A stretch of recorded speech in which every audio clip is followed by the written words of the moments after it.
Hey, what's going on, guys? Welcome back to Brass Monkey X. So today we're working on the Savage Fox Model B once again, and we're focusing on the stock here.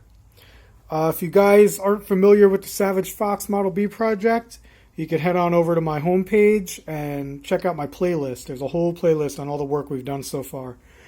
So here we are. It's time to start working on the wood for this project. We have the stock and the forend here. Okay, they're made out of like a dark walnut. I'm hoping when I strip it down, I can get it a little lighter than this. I don't like how dark it is. But today, what we're going to be doing is we're taking it to the chop saw, guys. We're cutting off 3 inches off the back end of this. Now, to stay compliant with the ATF, the overall length of the firearm has to be more than 26 inches. 26 inches puts us at about right here, a little bit past the grip. I'm not going to cut it down that far. I think that's ridiculous. I want to still be able to shoulder this thing. You know, it's not a true sawed off. The barrel's still 18¼ inches. I didn't cut it down to like 8 inches. It's not a Mad Max gun. I still want to be able to shoulder it. So I'm only going to be taking 3 inches off the back of it. Now, to keep the angle the same here, guys, it was real simple. Just measure from this point on the very top, 3 inches, mark it off. Flip it over, measure on the bottom, 3 inches from the back all the way down, mark it off, and then just run your tape line from mark to mark. And it'll give you the same exact angle that you have in the back here. It works out to be about 5 degrees. I've already got it set up on my chop saw outside. I would be filming outside, but it's like 100 degrees today, and my phone wasn't having any of it. If you don't have a chop saw, guys, anything will work. You got a hand saw? Go ahead and use a hand saw. Use a hacksaw. Use one of those Japanese saws if you have to. Just don't use a hatchet. The hatchet, that ain't going to work, guys. But yeah, you know what? I'll bring it outside. I'll set it up on the chop saw. I'll go ahead. I'll put you guys on the bipod so you can see what's going on, and we'll go ahead and cut this bad boy.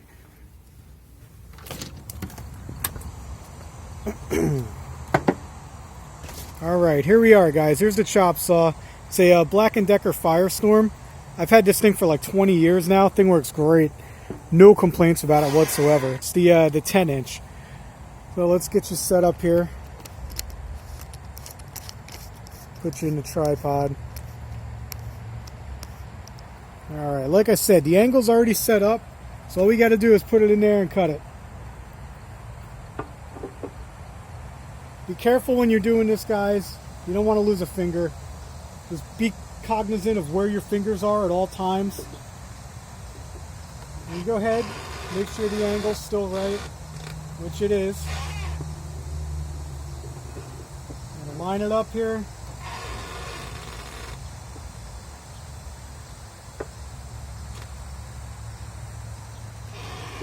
Make sure we're on our mark.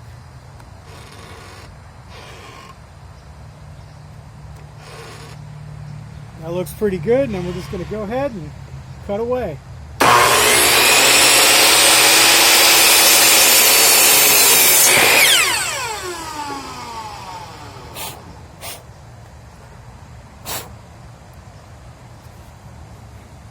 Perfect. Nice smooth cut there, guys. Alright, let's move this party back inside out of the heat. I'll give you guys a close-up and show you what we did here.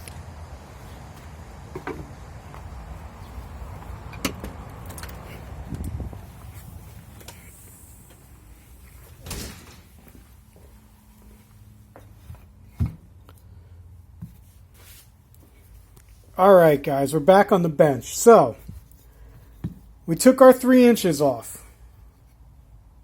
Nice clean cut. I mean, I'm going to get that tape off of there, and I'll hit the edges with some sandpaper real quick, sand it down, make sure it's nice and smooth. I do like that color, though. It's a lot lighter than I thought it would be in there. Hopefully, when I get this all stripped and sanded down, I can get it real close to that original color. That would look real nice. Little trick, guys. Save that piece that you cut off. Make sure that you're sanding this down and you're going step by step. Use this as a template when you're all done and everything's sanded down. Try out your different finishes on this block. Find one that you like, and then you know what it's going to look like when you finish it over here on the actual stock. So don't throw this piece away. Don't discard it. Let me see. We got the butt plate here, guys. This is the original butt plate. Simply just a plastic butt plate. It's going to need some modification if I'm going to keep that. I'm going to have to trim it, which isn't a problem. I just take it to the oscillating sander and sand it down a little bit. But I'm not sure if I want to reuse this or if I want to get like an actual recoil pad for it. This thing's going to kick like a mule. So like I said, it was a 30-inch barrel that we cut down to 18 1/4 inches. There's, I took 3 inches off the stock. It's a 12 gauge. This thing is not going to be pleasant to shoot from the shoulder. From the hip, yeah, it's not going to bother me. But if I shoulder this thing and fire it, it ain't going to be pleasant, guys. So I may actually switch this out for a real recoil pad. We'll see. I'm not sure. We'll see what's in the budget for it or not. But yeah, there it is, guys. I took a perfectly good stock and chopped 3 inches off of it for no other reason other than I thought it would look pretty cool. So, thanks for tuning in, guys, and we'll catch you next time.